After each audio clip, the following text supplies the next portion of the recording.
Essa semana foi uma semana muito especial para mim, porque foi uma semana de descanso mesmo. Eu estou para entrar de férias e nesse momento de férias eu vou conseguir descansar um pouquinho também. E por que o descanso é tão importante? Porque o descanso, ele nos ensina a viver coisas ainda maiores. O descanso nos ensina ainda a confiar mais em Deus, a descansar mais no Senhor, a realmente entender que Deus tem o controle de todas as coisas. Amém? Amém, gente? E eu quero falar hoje sobre o ano do jubileu. Comecei a citar na semana passada sobre o tempo de restauração total. E na verdade, o ano sabático, o ano do descanso, que nós lemos na última semana. Caso você não tenha vindo na última semana, já está disponível, não está, Gabriel? No nosso YouTube, então você pode acessar lá e ver a mensagem da semana passada, quando eu falei sobre descanso. E agora a gente vai falar sobre o tempo de restauração total. Porque quando chegamos no jubileu, que o texto que nós vamos ler vai falar sobre isso, nós estamos declarando a soberania de Deus. Por isso que hoje nós vamos falar sobre mordomia, entendendo que nós somos mordomos do Senhor, amém? A gente vai aprender um pouco sobre mordomia, sobre princípios da mordomia, princípios fundamentais para a nossa vida e para a nossa caminhada cristã. E o texto que nós vamos ler está em Levítico 25, a partir do versículo 8. Nós vamos ler do 8 até o 17 e depois os versículos 23 e 24. Quantos aqui estão com a sua Bíblia aí de papel? Amém? Vamos ler as nossas Bíblias, conforme está escrito no livro de Levítico, capítulo 25, verso 8. Conte 7 semanas de anos, isto é, 7 vezes 7 anos, de maneira que os dias das 7 semanas de anos somem 49 anos. Então, no 7º mês, aos 10 dias do mês, você fará soar a trombeta no dia da expiação. Vocês farão soar a trombeta por toda a terra de vocês. Santifiquem o 50º ano e proclamem liberdade na terra a todos os seus moradores. E eu quero chamar a atenção sobre isso. Proclamem liberdade na terra a todos os seus moradores. Esse será um ano de jubileu para vocês, e cada um de vocês voltará à sua propriedade. Cada um de vocês voltará à sua família. O 50º ano será jubileu para vocês. Não semeiem o campo, não colham o que nascer por si mesmo, nem colham uvas das vinhas não podadas, porque é jubileu. Será santo para vocês. O produto do campo vocês podem comer.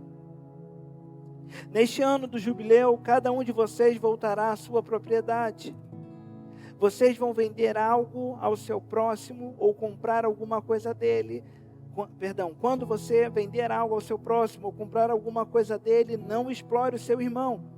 Você comprará do seu próximo com base no número dos anos desde o último jubileu e segundo o número dos anos das colheitas. Até o próximo jubileu, ele venderá para você. Sendo muitos anos, você aumentará o preço. E sendo poucos, você abaixará o preço, porque ele está vendendo a você o número das colheitas. Que ninguém explore o seu próximo. Cada um, porém, tema o seu Deus, porque eu sou o Senhor de vocês. Versículo 23, continua. Também a terra não será vendida em definitivo, porque a terra é minha. Repita assim comigo, porque a terra é minha. Não precisa repetir mais.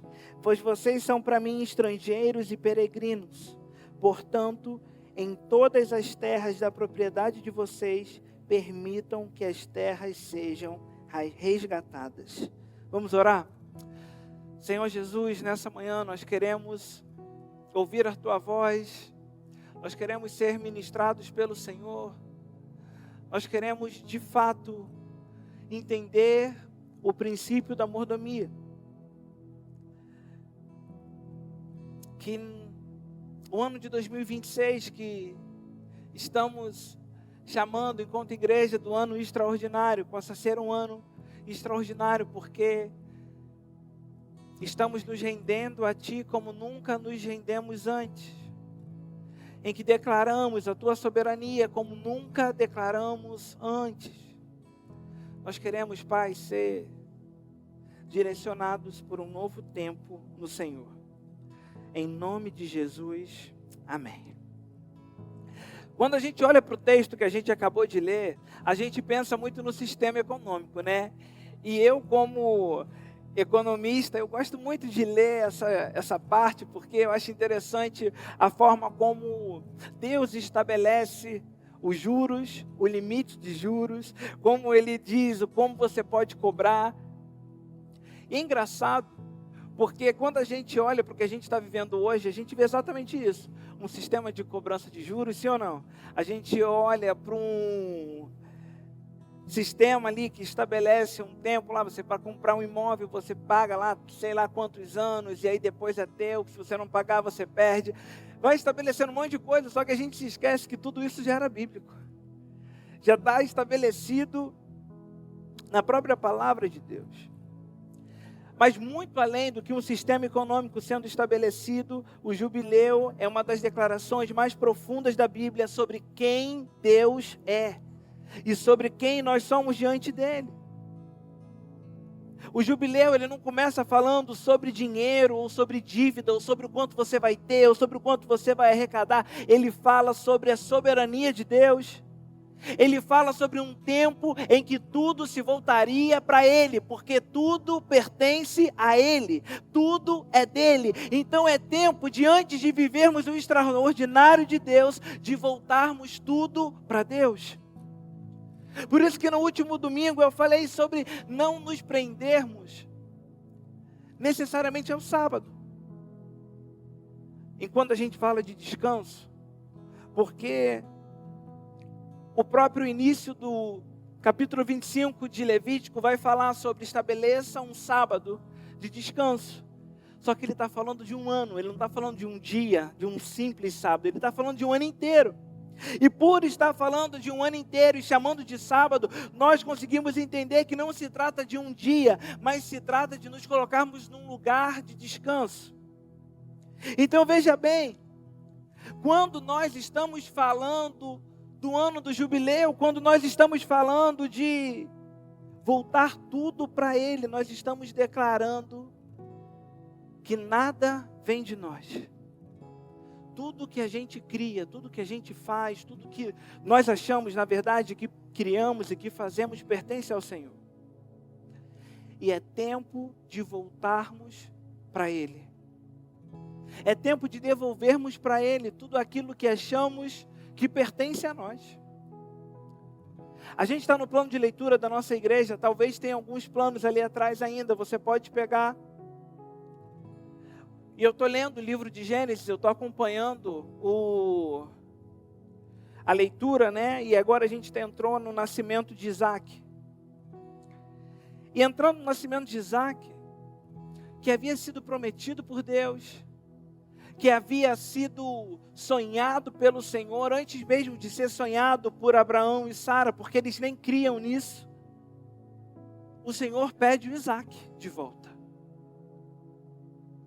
Você já parou para pensar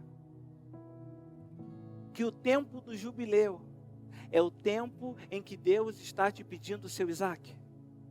Você já parou para pensar que o tempo do jubileu, de devolver tudo ao Senhor, é o tempo que Deus está dizendo para você: ei, volta para mim tudo aquilo que você tem feito.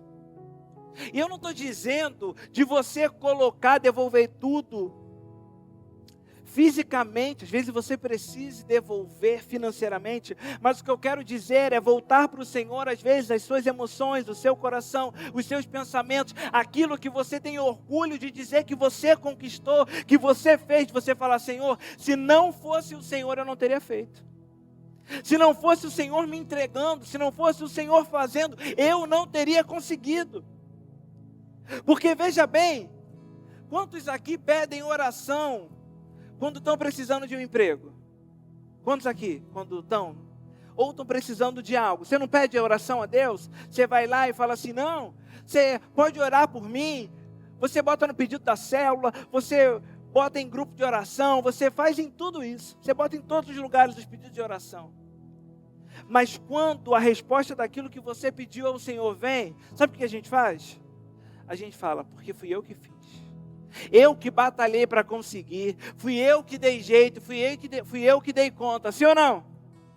Mas quando começa a dar errado, o que a gente fala? Foi o Senhor que me colocou nesse lugar, foi o Senhor. E fala assim: pô, Senhor, me colocou aqui para isso, sim ou não? Sou o único assim, gente? Sou o único pecador que pensa assim, que age assim? Mas a gente precisa aprender a voltar tudo para Deus. A gente precisa aprender a voltar tudo para o original. E no texto que a gente leu em Levítico 25, 23, vai dizer: a terra é minha, vocês são estrangeiros e peregrinos comigo. E sabe, quando eu olho para esse texto e olho assim, nós somos estrangeiros e peregrinos com o Senhor. Para mim são duas afirmações poderosas. A primeira é que nós estamos nessa terra, peregrinos e estrangeiros, mas o Senhor está com a gente. A segunda afirmação para mim é que se somos estrangeiros e peregrinos dessa terra, é que nós não pertencemos a esse lugar. E se eu não pertenço a esse lugar, os meus olhos não podem estar voltados para aquilo que é terreno, para aquilo que é natural. E os meus olhos precisam estar voltados para aquilo que é eterno, para aquilo que é celestial. Por isso que de tempos em tempos o povo precisava passar pelo jubileu para dizer: ei, vocês não têm nada, tudo pertence a mim, vocês precisam se voltar a mim. E às vezes a gente só se volta para o Senhor quando a gente passa pela tribulação terrena, sim ou não? Às vezes a gente só se volta para Deus quando a gente passa por luta, por dificuldade. Por isso que Deus está falando: ei, as propriedades pertencem a mim.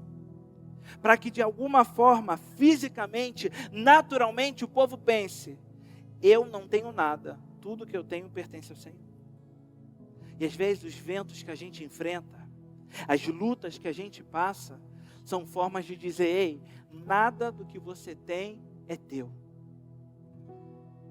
E talvez o tempo de jubileu tenha chegado na tua vida. O tempo de devolver a Deus tudo o que é dele. Mas sabe o que é poderoso? É que mesmo sendo o tempo de jubileu e o tempo de devolver todas as coisas a Deus, ainda assim, Ele nos garante colher o fruto da terra.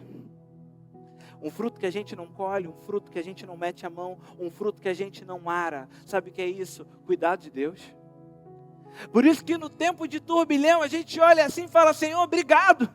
Obrigado porque ainda que as coisas estejam difíceis, o Senhor tem me sustentado, o Senhor tem me guardado. Às vezes eu precisei fazer isso, fazer aquilo, pedir, quebrar o meu orgulho, falar disso, falar daquilo com o outro, mas ainda assim o Senhor tem me sustentado.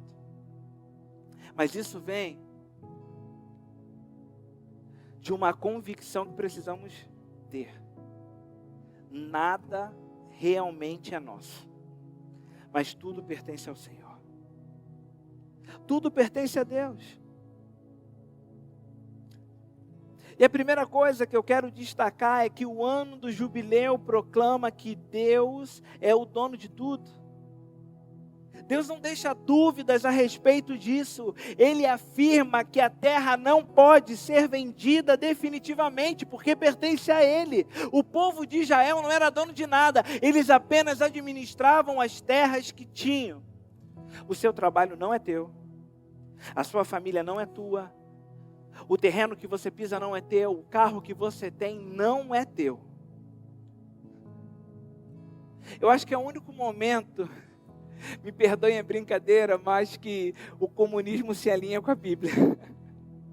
Em que nada é teu e tudo é do governo, acho que é o único momento. Só que a diferença é que o comunismo pertence a alguém natural. Mas o comunismo de Deus pertence tudo a Ele. Tudo é dele. Então quando alguém fala assim, não, porque Jesus era comunista, não sei o que, ele fala, era assim. Quando tudo pertencia a Ele. Mas não era para nenhum ditador, não é para ninguém não. Amém, gente? Isso revela para a gente que tudo aquilo que nós possuímos é provisório. Porque a Deus pertence todas as coisas. O Salmo 24, versículo 1 vai dizer, do Senhor é a terra e tudo o que nela existe. Em Ageu 2:8 vai falar, minha é a prata, meu é o ouro. Nada do que a gente tem se originou de nós mesmos. Tudo veio de Deus. Se tem uma coisa que a gente precisa entender é que tudo o que temos hoje já foi criado. Se você for olhar para a ciência, não sei se tem algum cientista aqui, mas tudo o que a ciência aponta, nada é novo, tudo é descoberto. E descoberto de algo, o quê? Que já existe. Você já parou para perceber que a gente não cria nada? Que tudo que é feito, que tudo que é inventado, já é a partir do que existe. Antigamente o átomo era a menor partícula. Agora descobriram que dentro do átomo existe uma partícula ainda menor. Não é nada novo. Por isso que Salomão vai lá dizer, não há nada novo debaixo da terra, porque tudo o que tem nessa terra já foi criado por Deus. É óbvio que a forma, a substância está mudando. Por isso que a gente vê um monte de design de cadeira diferente. Por isso que a gente vê um monte de coisa diferente. Mas nada é criado. Tudo é uma reprodução daquilo que já existe.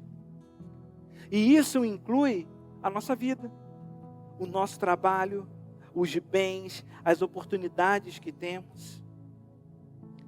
E nesse período do jubileu, de nós nos voltarmos para Deus, nos leva a pensar numa pergunta, que é, você tem vivido como dono ou como administrador? Como mordomo? E vem o segundo ponto dessa mensagem, que precisamos ter a certeza de que nós somos mordomos e não proprietários. Desde a criação, Deus deixa claro o papel do ser humano. Lá em Gênesis 2:15 vai dizer, tomou o Senhor Deus o homem e o colocou no jardim do Éden para o cultivar e guardar. Você pode não ser um mestre em administração e gestão, mas o fato de sermos colocados no jardim do Éden para cultivar e guardar, isso significa que nós somos donos? Não.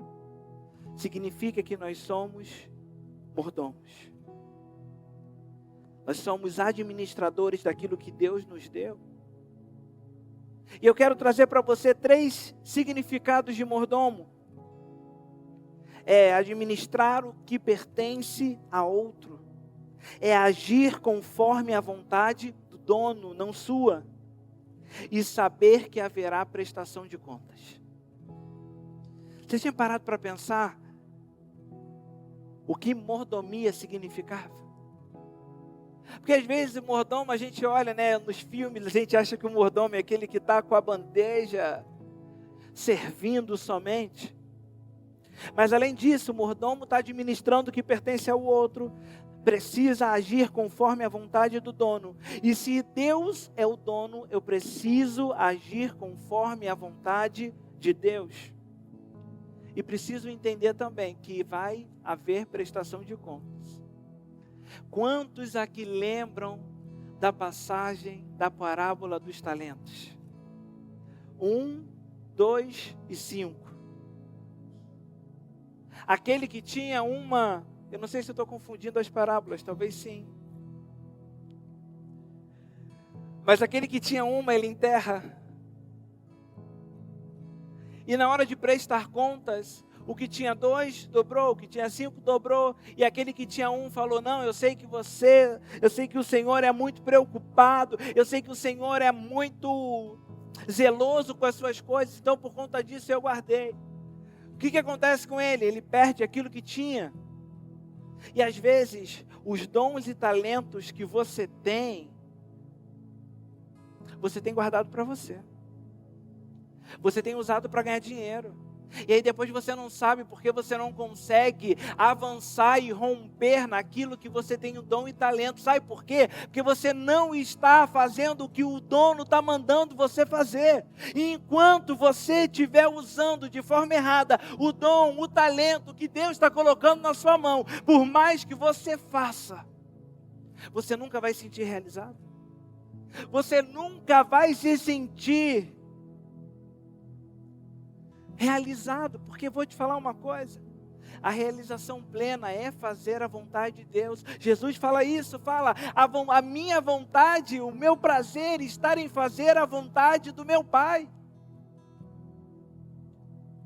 E quando a gente vai prestar contas daquilo que Deus tem colocado nas nossas mãos, será que nós podemos celebrar que estamos fazendo a vontade de Deus? Eu brinco com o Daniel, que Daniel faz muitas coisas, ele sempre está envolvido em muitas coisas, Daniel sempre está me ajudando em muitas coisas na igreja. E aí ele brinca e falava assim: não, eu sempre fiz muita coisa, eu trabalhava em um monte de lugar, fazia um monte de coisa. Eu falei assim para ele um dia, né? Falei brincando, é claro, falei: Daniel, tu é um bobão. Por quê? Porque agora está fazendo tudo de graça para a igreja, quando tu ganhar dinheiro. Só porque eu estou dando o exemplo do Daniel, porque ele entendeu que ele pode ganhar dinheiro sim, com aquilo que ele tem de dom e talento. Mas as coisas que o Senhor nos confiou, nós precisamos em primeiro lugar servir aquele que nos deu. Mordomos. Sirva primeiro. Seja mordomo primeiro. Depois você vai ganhando. Eu vou te falar uma coisa do fundo do coração. Existem muitas pessoas que a partir da disponibilidade de servir ao Senhor com os dons e talentos que tem, o Senhor começa a abrir portas de emprego profissional. Tem muita gente que começa servindo na igreja de forma despretensiosa, em algo que é bom, e dali acha uma vocação. E dali acha o seu sustento, dali acha o seu ganha-pão, dali acha o propósito da sua vida.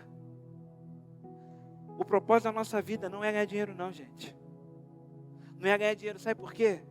Porque vem uma crise, vem uma doença, e tudo aquilo que você precisa,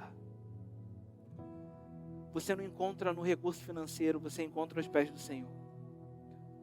Eu estou vendo uma série com o Arthur, que eu não lembro, acho que é no Prime, que são os 100 mais fortes e 100 mais inteligentes do mundo. Quantos aqui já ouviram falar? Está na 2ª temporada, eu não tinha visto a primeira. Aí um dia com o Arthur, hoje à tarde a gente vai ter o nosso tempo de maratonar. Minto, não vamos poder maratonar, porque o próximo episódio só sai quarta-feira. Mas aí talvez, se ele quiser, a gente vê a primeira temporada, que a gente não viu ainda. E aí o vencedor da primeira temporada voltou. E aí ele ganhou 10 milhões de dólares. 10 milhões de dólares. E aí tem um momento em que eles já só tem 25 pessoas, se eu não me engano. E aí tem um líder de cada equipe, né? São 5 equipes. E aí eles vão para um totem, para um lugar alto. E se eles apertarem um botão, cada um ganha 1 milhão. O líder, né? Toda equipe é eliminada e o líder sai com 1 milhão. E aí escolheram esse vencedor da primeira temporada para ser um líder. E aí sabe o que ele falou? Ele falou assim: eu não tenho um problema de apertar o botão. Eu nem sei se ele apertou, porque a gente vai descobrir na próxima semana. Mas o discurso dele foi: eu não vou apertar. Eu não tenho por que apertar. porque eu já tenho 10 milhões. E 11 milhões não serão suficientes para a cura do meu filho. 11 milhões de dólares não são suficientes para o meu filho ser curado da enfermidade que tem. Então deixa eu te falar, por mais que você tenha, e é bom que você tenha, e a gente precisa parar com a igreja, na mentalidade da igreja de que a igreja não pode prosperar e não pode avançar, porque à medida que nós prosperamos, o reino de Deus também avança e prospera, porque para o reino de Deus avançar e expandir precisa de dinheiro, amém? Então essa questão de falar que o reino de Deus não é dinheiro, é sim, também é. O dinheiro não vai ser o nosso coração, não vai tomar o nosso coração. Mas a gente precisa entender que até para fazer a obra de Deus, precisa de recurso financeiro. É só você ver missionário aí, lá para dentro do mundo, ele vai sem nada. Quem banca ele é quem? São as igrejas que têm recurso financeiro, sim ou não? E eu oro por um dia em que nós cristãos seremos colocados em posição de destaque, de governo, em grandes empresas, ganhando bastante dinheiro, para que isso seja testemunho. Mas a gente não está preparado para isso ainda. Mas isso é papo para outra pregação. Porque a gente se perde.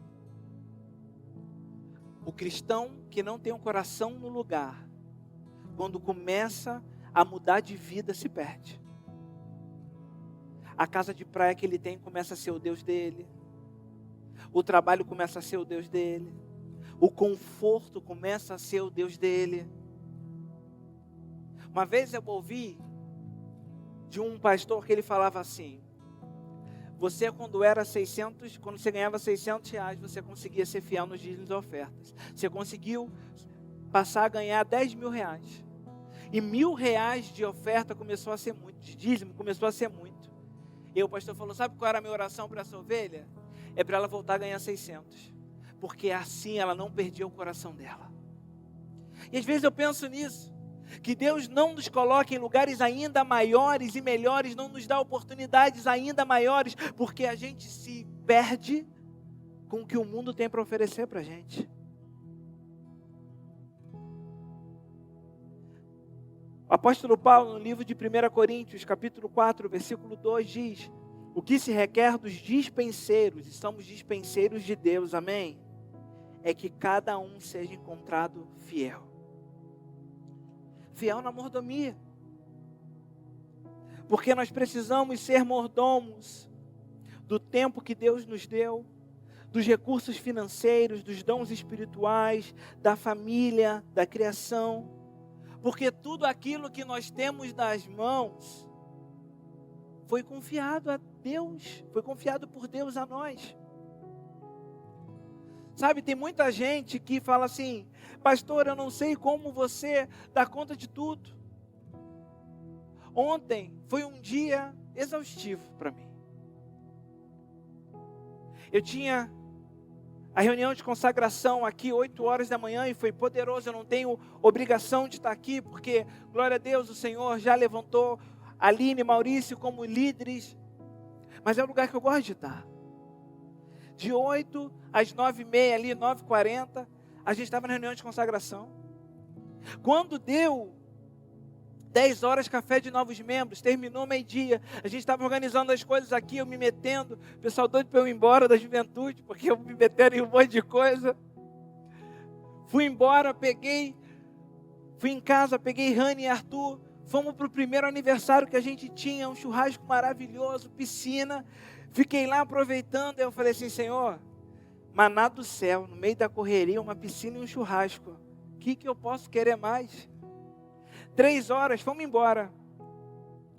Outro aniversário. Vamos para o aniversário. Deu 5 e pouca, fomos embora.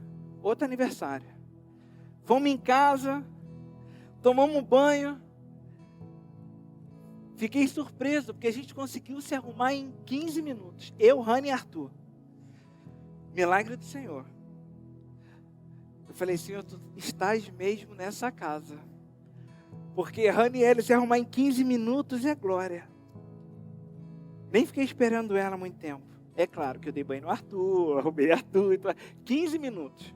E todo mundo cheiroso, tá? De dente escovado, bonitinho. Ficamos na festa, terminou 9 e pouca. Aí eu cheguei pro André, eu queria ter vindo no weekend de ontem. Mandei mensagem assim: André, não vou conseguir. Eu preciso descansar. Preciso dormir. Fiquei feliz que agora eu estou nessa vida fitness. Aí comprei um reloginho, mais ou menos. Aí me deu... A minha noite noite passada foi de 6.1.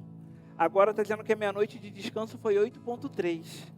Já é bom, né? Melhor do que ser, né? Não sou muito bom com isso, mas fiquei feliz. Fui dormir 10h30. Acordei hoje 6, fiz meu devocional, fui na academia, fui em casa lá para me arrumar e tal, e estou aqui. Aí você fala assim: pastor,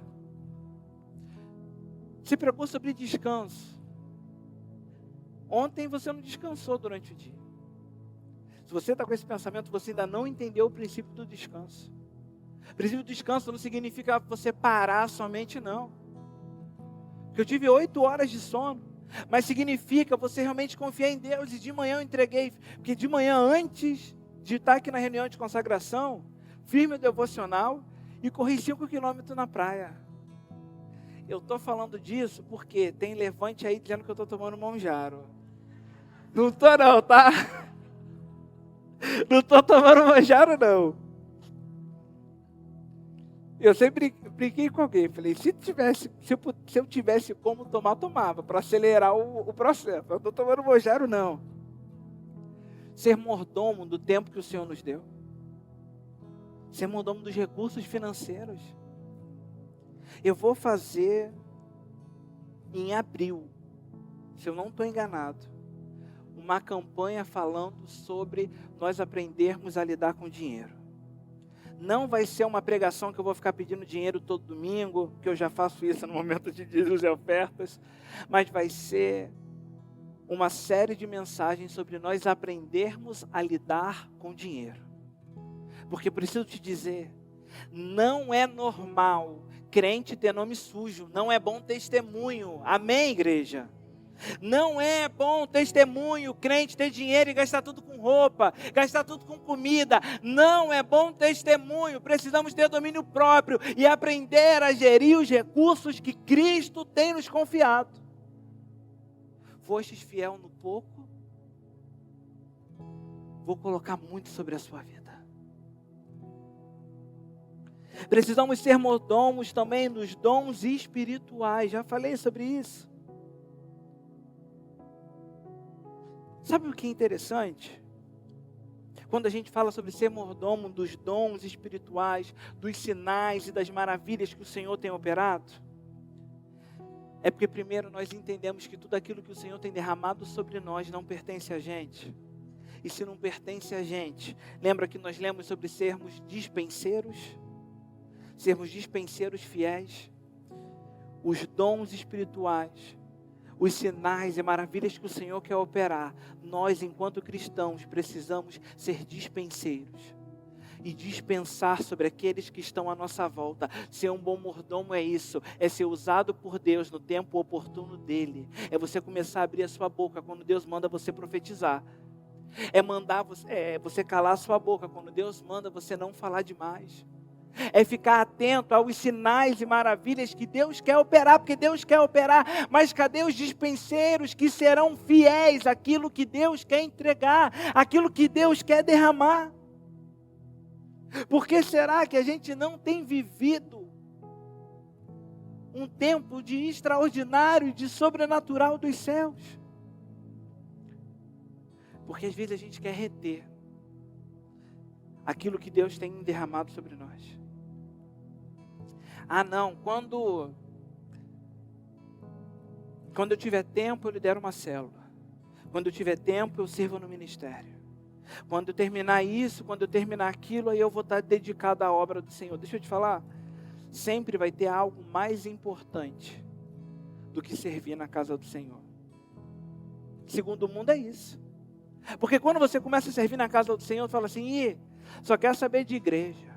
Sim ou não?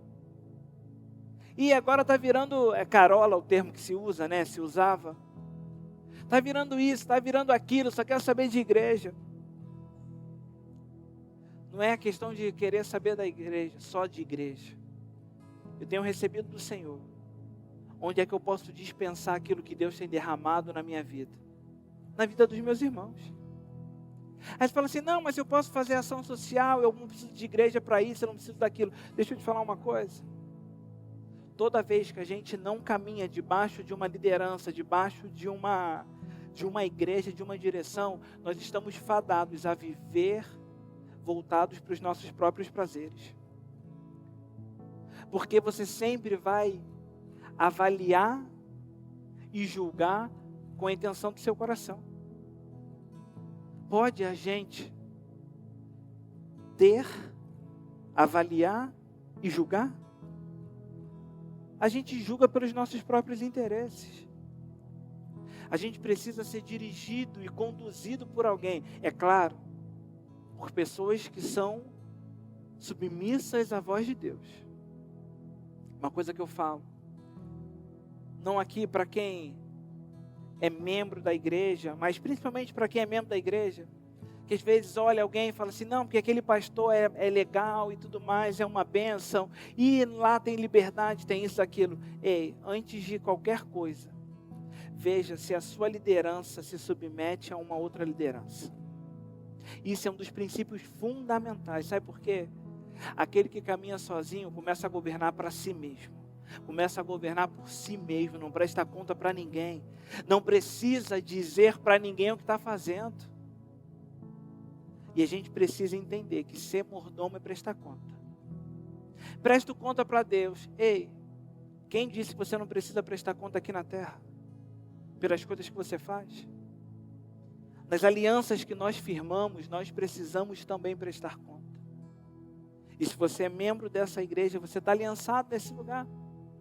A gente precisa desejar a bênção, mas também precisa desejar a submissão. Amém? Ontem eu até estava conversando com o Arthur, que o Arthur cismou que ele quer conhecer a Aline Barros. Cismou.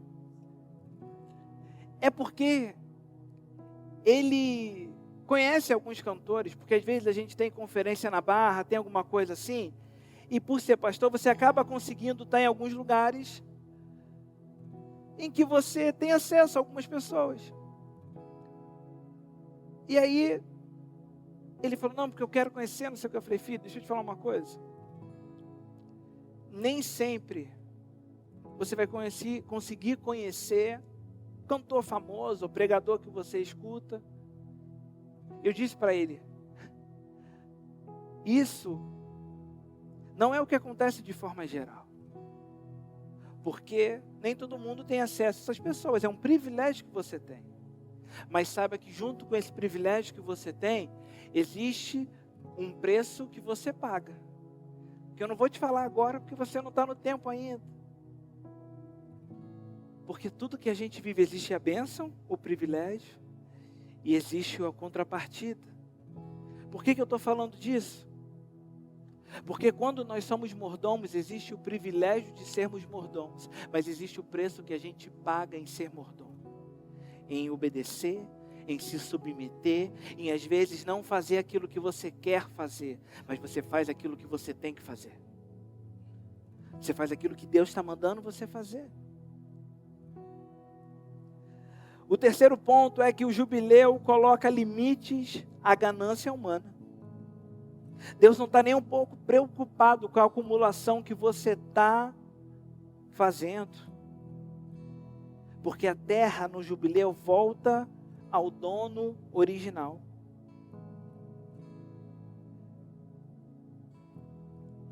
Deus está ensinando para a gente que as bênçãos do Senhor não podem ser egoístas. Que você ter as coisas não podem estar acima da justiça de Deus. A ganância é incompatível com a mordomia bíblica. Lá em Lucas 12:15, Jesus vai dizer: acautelai-vos da avareza. Quem entende o que é o jubileu, entende que reter tudo é desobedecer ao dono. Lá em Provérbios 11, 24 vai dizer: a quem dá liberalmente, a quem dá liberalmente e se torna mais rico. Porque a verdadeira mordomia sempre vai produzir generosidade. Generosidade não tem a ver com dinheiro. Tem a ver com o estilo de vida. O quarto ponto, e último ponto, é que Cristo para nós é o jubileu definitivo. O jubileu não termina em Levítico. Ele aponta para Cristo.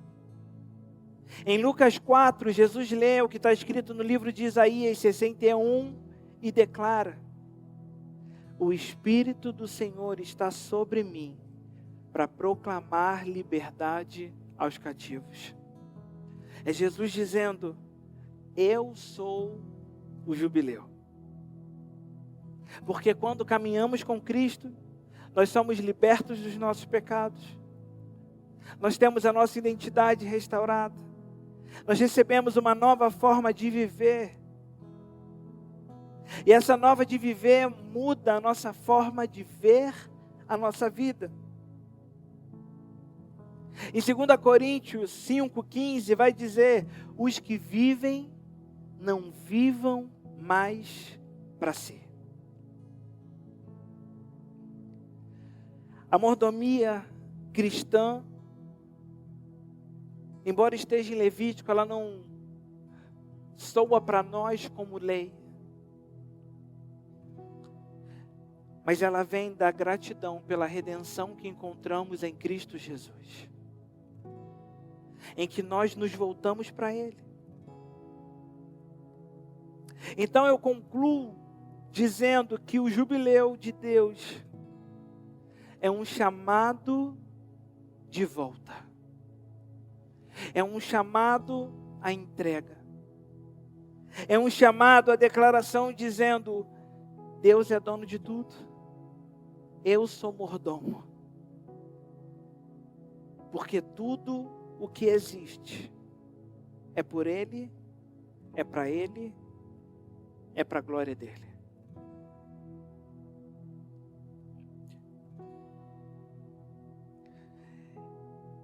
Eu quero encerrar essa mensagem contando uma história para você.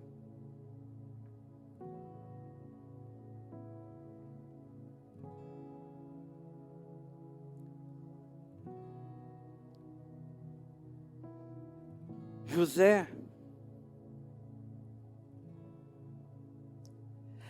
era um homem, era um menino que havia recebido do Senhor uma missão de ir à frente de sua família e de guardá-los do tempo de seca que o povo ia enfrentar. Para que isso acontecesse, Deus começou a falar com ele através de sonhos de que todos iriam se curvar a ele. E ele compartilhou esse sonho. Aconteceu que os irmãos, com inveja, os venderam como escravo.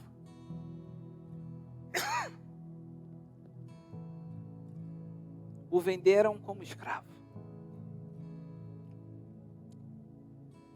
Por diversas vezes, José foi posto à prova. Por diversas vezes, José foi tentado a fazer aquilo que conflitava com aquilo que ele acreditava. Mas José foi fiel. O que eu quero dizer com isso é que a fidelidade ao Senhor, entender que tudo que passamos e vivemos vem do Senhor, nos garante um tempo de vitória e de restauração. Para nós cristãos, o tempo de restauração e de vitória vem aos pés de Jesus, no sangue dele derramado na cruz por nós. Para ser um bom mordomo, nós precisamos entender quem é o nosso Senhor. E eu te pergunto, quem é o Senhor da sua vida? Quem é o Senhor dos seus dias? Quem é o Senhor das suas emoções? Quem é o Senhor do seu coração? São as circunstâncias?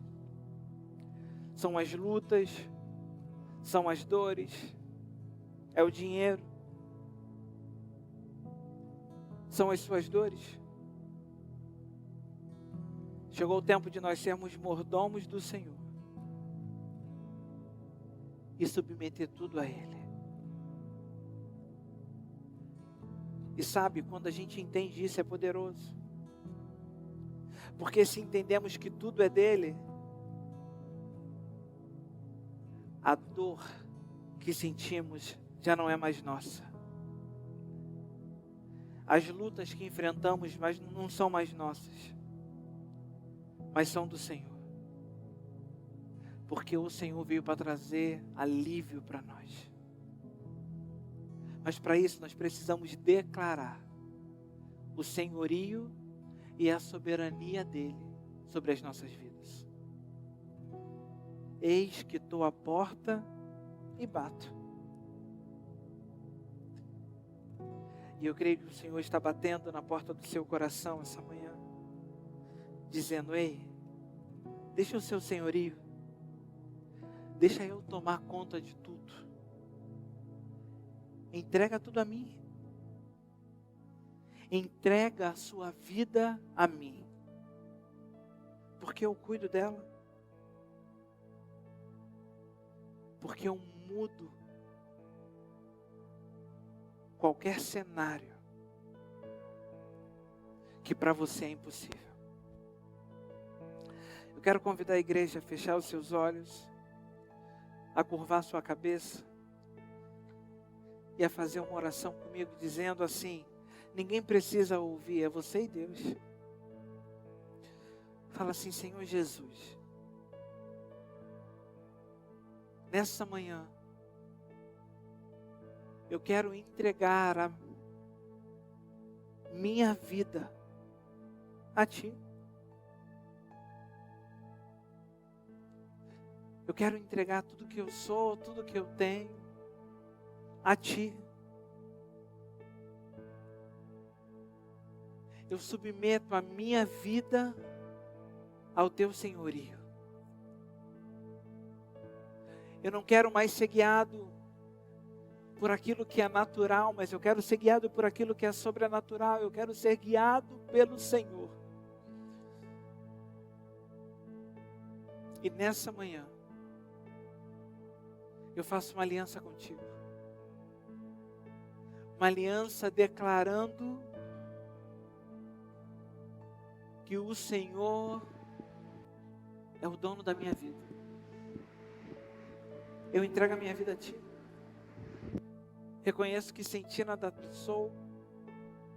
Me arrependo dos meus pecados. E declaro: eu pertenço a Ti. Em nome de Jesus. Amém.